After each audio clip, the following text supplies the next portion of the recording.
मंत्री ने कहा, जो उनका अभिभाषण रहा, उन्होंने आलोचना करी कि कम्युनिस्टों का कब्जा हो चुका है कांग्रेस पर। ये जो संसाधनों वाली बात हो, घुसपैठियों वाली बात हो, प्रधानमंत्री ने जितनी भी चीज़ों का जिक्र किया अपने अभिभाषण में, आपका क्या मानना है इसको लेकर? सर, सबसे पहले तो हमें ये समझना पड़ेगा कि मोदी जी को इस बात को कहने की ज़रूरत पड़ी क्यों है। कुछ लोग कहेंगे कि फेज़ 1 में इलेक्शन के दौरान लोगों का मतदान कम हुआ है, तो ये सबसे बड़ा रीज़न है कि इसकी वजह से ऐसा बयान आया। लेकिन अगर इसकी गहराई में जाएं तो जो बात उन्होंने कही, कि उन्होंने नई बात कही है, अगर थोड़ा सा पीछे चलें और थोड़ा ज़्यादा चलते हैं, लगभग 10 साल पहले, 8-10 साल पहले जो पूर्व प्रधानमंत्री थे सरदार मनमोहन सिंह जी, उनका बयान मुझे आज भी याद है, जो उन्होंने वीडियो में बोला था कि इस देश के संसाधनों के ऊपर पहला जो हक है वो मुसलमानों का है।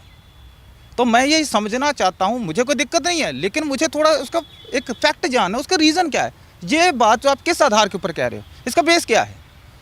अगर आप कह रहे हैं उनका पहला हक है, चलिए थोड़ा सा विश्लेषण करते हैं। जिसको आप माइनॉरिटी बोलते हैं, मैं उसे सो कॉल्ड माइनॉरिटी बोलता हूँ। अब क्यों? कनाडा, ऑस्ट्रेलिया जैसे देशों की आबादी 6-6, 7-7 करोड़ है, इनकी आबादी 14.2 करोड़ है। तो भैया इतनी आबादी में 2-2 देश तैयार हो जाते, तो माइनॉरिटी रहे कहाँ? माइनॉरिटी हमें उनको रखेंगे जिनकी आबादी, जैसे एग्जांपल देता हूँ मैं आपको, जैन कम्युनिटी है 0.4%, ठीक है, पारसी है 0.006%, सिख है 1.7%, बुद्धिस्ट है 0.7%। और अगर इनकी उपलब्धियों की बात करूं तो जैन सबसे पढ़ी लिखी कम्युनिटी है, 86% पढ़े लिखे हैं। सबसे अमीर माइनॉरिटी, सबसे अमीर माइनॉरिटी की बात करूं तो पारसी सबसे अमीर माइनॉरिटी में से आते हैं। सबसे एंटरप्रेन्योर जिनके सबसे खुद के बिजनेस रन करे, उसमें सिख पहले हुआ। अब बात करते इनकी, अगर इतिहास में जाएं तो जब देश का बंटवारा हुआ था 565 रियासतों में ये देश बटा हुआ था। सही, ठीक है सर। और उस 565 रियासतों में से कितनी रियासतें मुस्लिम थी?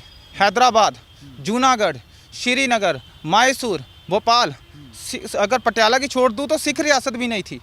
तो आज ये सवाल है कि इनकी इस कंडीशन में पहुंचा कौन? और आपने सर कांग्रेस की बात की, मैं कांग्रेस के ऊपर अक्सर ये बात बोलता हूँ कि कांग्रेस वो पार्टी है जिसने इस देश के टुकड़े करने में कोई कसर नहीं छोड़ी है। और मैं इसकी एक छोटी सी उदाहरण बताता हूँ। आप इस समय अमृतसर में हैं, यहाँ से मात्र 5 से 6 किलोमीटर दूर वो रेलवे ट्रैक है सर, जहाँ से वो खून से लथपथ ट्रेन पाकिस्तान से चली थी और अमृतसर आके रुकी थी। ट्रेन के ऊपर उर्दू में लिखा हुआ था, आपने गदर मूवी देखी होगी तो उसके अंदर वो सीन है, और मैं वो सीन नहीं दोहरा रहा हूँ कि वो मूवी देख के, वो सीन देख के और मैं यहाँ पे आके बताना शुरू कर दिया। जिन लोगों ने अपनी आंखों से देखा, मैं उनके बयान लेके आपके सामने रख रहा हूँ। अपने पूर्वजों की बात कर रहा हूँ, अपने लोगों के सीनियर्स की बात कर रहा हूँ। तो उन्होंने बताया कि उसके ऊपर लिखा हुआ था, ये लो आज़ादी का नजराना। और मैं आपको जानकारी के लिए कर दूँ, उस रेलवे ट्रैक के ऊपर जब कोई ट्रेन गुजरती है तो उसके यहाँ से पानी की कुछ बूंदें गिरती हैं उस ट्रेन से, तो वो सारा ट्रैक भीग जाता है। ठीक उसी तरीके से उस दिन जब वो ट्रेन पाकिस्तान से चली थी बंटवारे के दौरान, तो लाशों से कटी हुई बच्चों की, बूढ़ों की, कपड़े उतरे हुए, बलात्कार की हुई औरतों की लाशें खून से लथपथ, जिसकी खून की एक एक बूंद उस रेलवे ट्रैक से पाकिस्तान से लेके दिल्ली तक उस ट्रैक को रेड कलर करती जाएगी, उसको पूरा लाल रंग से भर दिया था। तो मैं उस धरती से बोल रहा हूँ जिसने सिवाय खून से कुछ नहीं देखा। अगर मैं कत्लेआम की बात करूं, मैं जानता हूं थोड़ा सा टॉपिक में थोड़ा उस तरफ लेके जा रहा हूं, लेकिन हिस्ट्री अगर नहीं बताएंगे तो शायद लोग नहीं समझेंगे। मैं अपना आंकड़ा नहीं दे रहा हूं, मैं सबूत भी दूंगा जो मैं बोल रहा हूं। यहाँ पे एग्जाम्पल कोट करता हूं, जब मोहम्मद बिन कासिम 712 ईस्वी में राजा दाहिर सेन के ऊपर हमला किया था सिंध के अंदर, तब से लेके बहादुर शाह जफर तक, आखिरी मुगल तक, आपको पता है सर कितने हिंदुओं का कत्लेआम हुआ?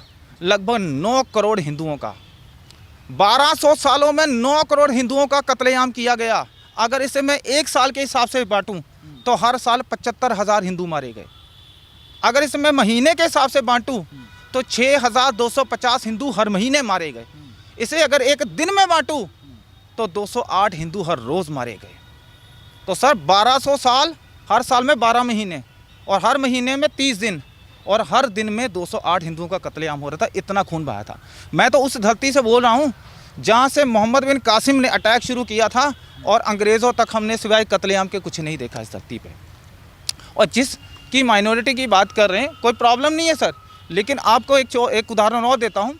जब इस देश का बंटवारा हुआ था, खास करके जिस जगह मैं खड़ा हूँ अमृतसर में, यहाँ पे और दिल्ली के लोग जितने भी अपने घर बार यहाँ से छोड़कर गए थे, ये बात बड़ी ध्यान से छोड़िएगा, खास करके मैं मुसलमानों की बात कर रहा हूँ, जो मुसलमान यहाँ पे प्रॉपर्टियाँ छोड़ के गए थे, जो उस तरफ गए थे, पहले उधर से शुरू करते हैं ताकि जनता को ईजिली बात समझ आ जाए कि मैं कहना क्या चाहता हूँ। जब बंटवारा हुआ तो लाहौर की उदाहरण देता हूँ। लाहौर प्रभु श्री रामचंद्र जी के बड़े बेटे लव के नाम पर पड़ा था। वहाँ पे 80% हिंदू सिख थे, ठीक है सर। आज बड़ी मुश्किल से 4 या 5 परिवार होंगे, कहाँ गए, ज़मीन खा गए या आसमान खा गई। बंटवारे के वक्त तो इन्होंने बहुत कुछ ले लिया। वहाँ पे जितनी भी प्रॉपर्टियाँ छोड़ के वो यहाँ पे आए थे, उन प्रॉपर्टियों के ऊपर आज उनका कब्जा है। अगर लाहौर की बात करूँ, सर गंगाराम ने 80% लाहौर बनाया। वो इसलिए मैं कह रहा कि हवा में बातें, जाके चेक कर लीजिए, वहाँ के कॉलेज, हॉस्पिटल, जितने भी बड़ी बिल्डिंगें हैं सर गंगाराम ने बनाई है। उनकी मूर्ति तक नहीं है वहाँ पे थी, वो तोड़ के रख दी जिहादियों ने। और आपको एक चीज़ क्लियर करना चाहूँगा कि 80% कुर्बानियाँ, माफ़ी चाहूँगा, जो मैं बात कर रहा था कि वहाँ से जो लोग वहाँ यहाँ आए थे, उनकी प्रॉपर्टी को वहाँ के मुसलमानों ने कब्जा कर लिया। और जब वो यहाँ आए थे और जो यहाँ के मुसलमान वहाँ गए थे, रूल ये कहता था कि अपने घर बार छोड़ के आए हैं, अपना सारा कुछ तबाह करके आए हैं, तो वो घर कम से कम उनको सर ढकने के लिए वो छत दे देनी चाहिए थी। लेकिन नेहरू ने चाल चली, 1954 में वक्फ बोर्ड का निर्माण करवाया और भारत के अंदर जो प्रॉपर्टियाँ मुसलमान छोड़ के गए थे, 90% वो प्रॉपर्टियाँ वक्फ बोर्ड के नाम कर दी। और जो वहाँ से यहाँ आए थे, अब खालसा कॉलेज देखिए अमृतसर में जाके, उसके सामने वाला जो लैंड है, वहाँ पे वो तमाम हिंदू और सिख जो धक्के खा के आए थे, जो बचे कुचे थे, वो उन्होंने 6 से महीने, 8 महीने, पता नहीं साल वहाँ पे अपना जीवन बिताया। भीषण गर्मी झेली, भीषण सर्दी झेली, ना कपड़े थे, ना खाने को था, और इधर शपथ ग्रहण चल रहा था। और कांग्रेस ने उसके अंदर और तेल डाला। 1995 के अंदर वक्फ बोर्ड के लिए वक्फ एक्ट बना दिया, ताकि आप किसी भी लैंड के ऊपर दावा ठोकिए वो आपका हो जाएगा।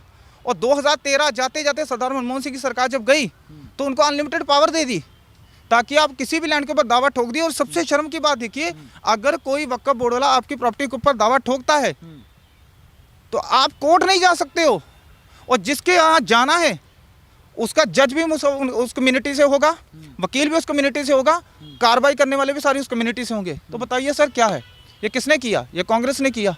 तो ये जो माइनॉरिटी की बात कर रहे हैं सर, उस माइनॉरिटी के पास इस समय वक्फ बोर्ड की बात करूं तो 8 लाख वर्ग किलोमीटर का लैंड उनके पास है। भारत के 30वें नंबर पे उनके पास लैंड है। फिर भी अगर आपकी माइनॉरिटी के लोग धक्के खा रहे हैं, कोई गमले बेच रहा है, कोई कुल्फी बेच रहा है, तो फिर सर उसके लिए आपका कसूरवार है। कांग्रेस ने तो देने में कोई कसर छोड़ी नहीं इन लोगों को। मैं घुसपैठियों का जिक्र करना प्रधानमंत्री का, सर बांग्लादेशी, रोहिंग्या, मुसलमानों का मुद्दा कोई नया नहीं है। मोदी जी को चले साइड पर रखते हैं। इसका पहली बार जिक्र तो सरदार मनमोहन सिंह ने खुद कहा था। उन्होंने कहा था, आप जाके यूट्यूब पे चेक करिए, उनके बयान आई थिंक आज भी होंगे, आर्टिकल भी मिल जाएंगे। उन्होंने कहा था कि बॉर्डर से उस तरफ लोग घुस रहे हैं, घुसपैठ कर रहे हैं, और ये भारत की डेमोग्राफी को इंटेंशनली चेंज किया जा रहा है, सो दैट कि इस भारत को दारुल अमन से दारुल हर्ब तो बना दिया, अब दारुल हर्ब से दारुल इस्लाम बनाना चाहते हैं। इस कंट्री का इस्लामीकरण में विपक्ष जो है वो बहुत बड़ा कंट्रीब्यूशन कर रहा है। कह रहे हैं हम तो ऐसा कुछ करना नहीं है, हमारे तो ना मैनिफेस्टो में ना कुछ है, ये तो मोदी जी को डर लग रहा है, हार के डर के चक्कर में, ध्रुवीकरण के चक्कर में सारी चीज़ें हो। अच्छा, इनको लगता है मोदी जी ने ये सब किया है, ठीक है। मुझे एक चीज़ बताइए, अभी मैं पहले एक बयान सुन रहा था इनका, ये कह रहे थे जी हम जब सत्ता में आएंगे तो सीए को हटा देंगे, ठीक है। क्या आपने कभी कांग्रेस को वक्फ बोर्ड को हटाने की बात करते हुए देखा? ये कहते हैं ना हम संविधान के संरक्षण हैं, हम संविधान को बचाएंगे, तो संविधान में आर्टिकल 44 लिखा है यूनिफॉर्म सिविल कोड आना चाहिए, आप लाएंगे? अब तो संविधान बचाने वाले, वो तो संविधान तोड़ने वाले। तो बचाने वालों से सवाल कर रहा हूँ। कॉन्स्टिट्यूशन के आर्टिकल 48 में लिखा हुआ है कि गांव होते के ऊपर कानून बनना चाहिए, तो बनाएंगे? तो किस पार्टी की बात कर रहे हैं सर? जिसने पंजाब का टुकड़े टुकड़े कर दिए, जिसने बंगाल के टुकड़े टुकड़े कर दिए, जिसने इतना कत्लेआम किया कि मैं उसको गिनती में नहीं बता सकता। अभी जो मैंने आंकड़ा दिया थोड़ी देर पहले, कितने लोग मारे गए, अब मैं सबूत देता हूँ इसका। विल डोरेंट की किताब पढ़ लीजिए, वो विल डोरेंट आरएसएस से नहीं है, बीजेपी से नहीं है, अमेरिका राइटर है, 15 किताबें लगभग लिख चुका है, उसकी किताब पढ़िए। उसकी किताब में लिखा है 8 से 9 करोड़ हिंदुओं का कत्लेआम हुआ 1200 सालों में, मैं नहीं कह रहा। और एक चीज़ और बता दूँ, आप उस पार्टी की बात करें जो 22 तारीख को राम मंदिर के कह रहे हैं कि ये बीजेपी का इवेंट है, हम नहीं जाएंगे, तो क्या प्रभु श्री राम जी बीजेपी के हैं? बीजेपी जब नहीं भी थी 1980 में, उससे पहले राम जी को मानने वाला कोई नहीं था। मेरे दादाजी मानते थे, तब तो बीजेपी नहीं थी। मेरे परदादा जी मानते थे, तब तो बीजेपी नहीं थी। मेरा बाप जब पैदा हुआ तब भी बीजेपी नहीं थी। तो वो तो सारे राम राम करते आ रहे हैं, तो क्या बीजेपी के सिर्फ राम जी हैं? और हाँ, विरोध करें भी क्यों ना, ये तो वही पार्टी है ना। जिनके पहले प्रधानमंत्री पंडित जवाहरलाल नेहरू 19 सितंबर, डेट बता रहा हूँ ध्यान से सुन लीजिएगा, 19 सितंबर 1959 को बाबर की दरगाह के ऊपर गए थे अफगानिस्तान सिर झुकाने के लिए। उसके बाद अब सबूत भी दे रहा हूँ, इंदिरा गांधी 1968 किताब बाय नटवर सिंह, उनके जो उस समय के विदेश मंत्री थे, उनकी किताब पढ़ लीजिए। वंस आई थिंक किताब का नाम है one life is not enough. उस किताब के अंदर एक पैराग्राफ है, उस पैराग्राफ के अंदर इंदिरा गांधी के बारे में उन्होंने क्या लिखा कि जैसे वो बाबर की दरगाह से, दरगाह नहीं बोलूँगा, उस कब्र से जैसे वो झुक के आई, तो उन्होंने एक इंग्लिश में लाइन बोली, वो क्या था, I have had the brush with our history. इसका हिंदी में अनुवाद कर देता हूँ। इसका मतलब है कि आज मेरा सामना मेरे इतिहास से हुआ। कौन से इतिहास से की बात कर रहे हैं? आपका बाबर से क्या लेना देना है? फिर 1976 के अंदर इंदिरा गांधी और राजीव गांधी फिर गए, और उसके बाद 2005 के अंदर ये राहुल गांधी दोबारा से बाबर के उस टॉम पे गए। तो इनकी 4 जनरेशन बाबर के सामने झुक चुकी हैं, लेकिन इनकी 4 में से एक भी जनरेशन का एक भी बंदा आज तक अयोध्या नहीं गया। और किस ये अभी बात कर रहे हैं, 2007 में एफिडेविट दिया था इन्होंने कोर्ट में कि राम एक काल्पनिक पात्र है, राम का कोई वजूद नहीं है। किसने दिया था? इसी पार्टी ने दिया था ना। शर्म आनी चाहिए उन लोगों को जो आज इनको वोट डालते हैं। आज हिंदू, सॉरी टू से, सच्चाई बोल रहा हूँ, मैं खुद हिंदू हूँ, लेकिन को बोलूँगा वही जो सच है। मैं किसी को इम्प्रेस करने के लिए नहीं बोलता कि ये सच नहीं है कि दारू की बोतल के लिए, 500 के नोट के लिए आज हिंदू बिकता है। फ्री बिजली दे दो, फ्री पानी दे दो, फ्री सिलेंडर दे दो, खाने को फ्री दे दो, बस बिक जाता हूँ। वोट जहाँ बोलोगे डाल दूंगा। उसको राम से नहीं लेना था। ये सबसे बड़ा कारण है। 35,000 मंदिर टूटे हुए हैं और इनको क्या चाहिए? उसके ऊपर मस्जिदें खड़ी हैं। तो प्रधानमंत्री को क्यों आवश्यकता पड़ी ये सब बताने की? सर लोगों को भी पता है, और बताने की जरूरत इसलिए पड़ी क्योंकि जब शरदा के 35 टुकड़े हुए थे, लोग भूल गए। जब बदायूं में 2 बच्चों का कत्लेआम हुआ, छोटे छोटे बच्चों का, जिनको शायद दुनिया का भी नहीं पता, लोग भूल गए। जब महाराष्ट्र में कोहली जी का कत्ल हुआ, लोग भूल गए। जब राजस्थान में, अभी कर्नाटक में, अभी राजस्थान में जो कन्हैया लाल जी की हत्या हुई, लोग भूल गए। और बेंगलोर में जो नेहा का कत्लेआम हुआ लव जिहाद के नाम पे, वो भूल गए। भारत के लोगों की यही बड़ी प्रॉब्लम है सर, मर भी जाते हैं, भूल भी जाते हैं। और इनको याद दिलाने के लिए किसी ना किसी को तो बोलना पड़ेगा, ताकि इनके उस मरे हुए ज़मीर को जगाया जा सके और इनको याद दिलाया जा सके कि ये वजूद की तुम्हारी आखिरी लड़ाई है। अगर अब नहीं जागे तो बेटा ये याद ज़रूर रखना कि वो दिन दूर नहीं है जब तुम लोग एक इतिहास की किताबों में सिर्फ पढ़ाए जाओगे, तुम्हारा कोई वजूद नहीं बचेगा। और इसका एक इम्पॉर्टेंट पॉइंट बता के ख़त्म कर रहा हूँ। दुनिया में 27 पुरानी सिविलाइजेशन थी, 25 ख़त्म हो चुकी है, जिसमें ग्रीक सिविलाइजेशन की बात करूँ, रोमन सिविलाइजेशन की बात करूँ, इजिप्ट की बात करूँ, मेसोपोटामिया की बात करूँ, बहुत सारी हैं। ठीक है, ओल्ड इजिप्शियंस की बात करूँ, माया से सिविलाइजेशन की बात करूँ, उसमें से 2 बची हैं। एक है भारतीय सिविलाइजेशन, एक है चाइनीज़ सिविलाइजेशन। और अगर इस लड़ाई को इस तरह, अगर अब हम नहीं जाकर, हमने उस पार्टी के खिलाफ कम से कम वोट नहीं किया जिसने हमें इस स्टेज पे लाके खड़ा किया है, तो सर सॉरी टू से, ये हमारे सनातनियों के आने वाले मात्र आखिरी 2 दशक होंगे। उसके बाद हमारा इतिहास सिर्फ और सिर्फ इतिहास की किताबों में पढ़ाया जाएगा। शायद इसी डर को ध्यान में रखते हुए मोदी जी को ये बात बोलने की